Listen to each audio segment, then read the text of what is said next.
Hello friends, আসসালামু আলাইকুম। আজকে আমি আপনাদের কিভাবে সহজ নিয়মে একসাথে সালোয়ার কাটিং করতে হয় সেটা দেখাবো। তো এই ভিডিওর জন্য ভিউয়ার্সদের অনেক রিকোয়েস্ট ছিল, তাই আজকে এই ভিডিওটি আপনাদের জন্য তৈরি করা। তো এখানে হচ্ছে 2 গজ পরিমাণ কাপড় আছে। প্রথমে আমি কাপড়টাকে খুলে নিয়ে এভাবে করে দুইটা ভাঁজ দিয়ে নিচ্ছি। তো এই সালোয়ারটা লম্বা হবে 35 ইঞ্চি আর কোমর হলো টোটাল 44 ইঞ্চি। তো প্রথমে আমি কাপড়টা প্রথমে 2 ভাঁজ করেছিলাম, এখন 4 ভাঁজ করে নিচ্ছি। এভাবে করে 4 ভাঁজ করে নেওয়ার পর এটা হচ্ছে ভাঁজ পাশ আর এটা হলো খোলা অংশ। তো ভাঁজ পাশ হচ্ছে আমি আমার সাইডে থাকবে, আমি যেদিকে আছি সেদিকে হচ্ছে ভাঁজ পাশ। তো ওই সাইডটা আমি কাটবো না, আমি হচ্ছে যেই পাশে খোলা অংশ সেই পাশে কাটবো, সেটা আপনারা খেয়াল করবেন। তো এখানে লম্বা যেহেতু আমার 35 ইঞ্চি, তাহলে আমি 35 ইঞ্চি উপরের কোমরের কাপড়টা হচ্ছে 5 ইঞ্চি। তো 5 ইঞ্চি বাদ দিলে আমার থাকবে 30 ইঞ্চি। এখন 30 ইঞ্চির সাথে আরও 1 ইঞ্চি যোগ করব, সেটা হচ্ছে সেলাইয়ে যে কাপড়টা যাবে তার জন্য। তাহলে এখানে আমার হচ্ছে 31 ইঞ্চি টোটাল। তো আমি লম্বা 31 ইঞ্চি নিব প্রথমে। তো দুই পাশে আমি 31 ইঞ্চি নিয়ে নিলাম। এটা হচ্ছে কোমর বাদে নিচের যে অংশটা আছে সেই অংশটা আমি প্রথমে কাটবো। তো এখন কাপড়টাকে আমি আলাদা করে নিচ্ছি।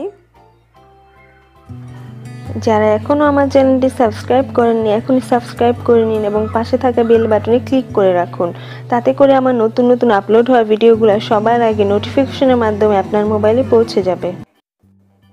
এখন আমি মিডল হেয়ার যে মাপটা আছে সেই মাপটা নিব। তো এই মাপটা হচ্ছে এখানে লম্বা উপর থেকে 10 ইঞ্চি নিব, 10 ইঞ্চি আর উপরে হচ্ছে আমার কোমরে 5 ইঞ্চি, টোটাল 15 ইঞ্চি হবে। তো 35 ইঞ্চি লম্বার জন্য 15 ইঞ্চি যথেষ্ট। তো এখন আমি নিচের মোহরিটা দাগ দিয়ে নিচ্ছি। নিচের মোহরি হচ্ছে পায়ের মোহরি হলো 6 ইঞ্চি। তো আমি 6 ইঞ্চিতে একটা দাগ কেটে নিব আর এরপর হচ্ছে 1 ইঞ্চি বাড়িয়ে নিব কাটার জন্য।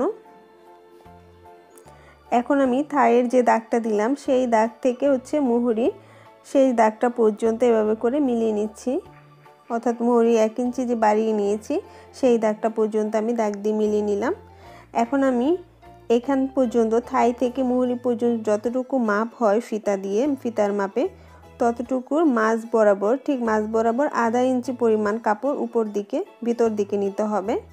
নেওয়ার পর এটাতে একটু রাউন্ড করে দিতে হবে, তাহলে হচ্ছে সালোয়ারের শেপটা সুন্দর আসবে। তো এখন আমি রাউন্ড করে দাগ দিয়ে নিচ্ছি। এরপর এখন আমি কাপড়টা কেটে নিচ্ছি, ঠিক দাগে দাগে কাপড়টা কাটিং করে নিচ্ছি। তো এখানে আমি 2 গজ পরিমাণ কাপড় নিয়েছি। আপনাদের হাইট যদি বেশি হয় তাহলে সেক্ষেত্রে আরও বেশি পরিমাণ কাপড় লাগতে পারে। তো আমি জোড়াটা ছাড়িয়ে নিচ্ছি। এখন আমি হচ্ছে কোমরের কাপড়টা কাটিং করব। তো কোমরের কাপড়টা এখানে হচ্ছে 2 ভাঁজ পরিমাণ কাপড় আছে।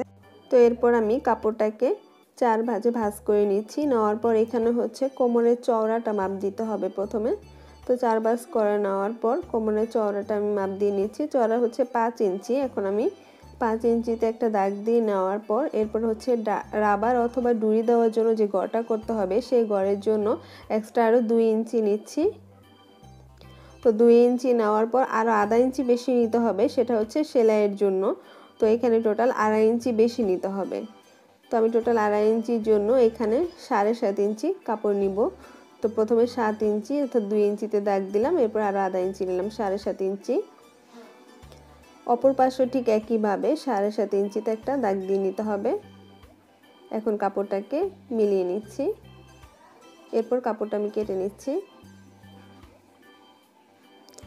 এখন হচ্ছে এখানে লম্বা মাপটা যেহেতু কম আছে, আমার কোমর হচ্ছে 44। তো কোমর যেহেতু 44 লাগবে, এখানে হচ্ছে আরও কাপড় এক্সট্রা এখানে যোগ করতে হবে।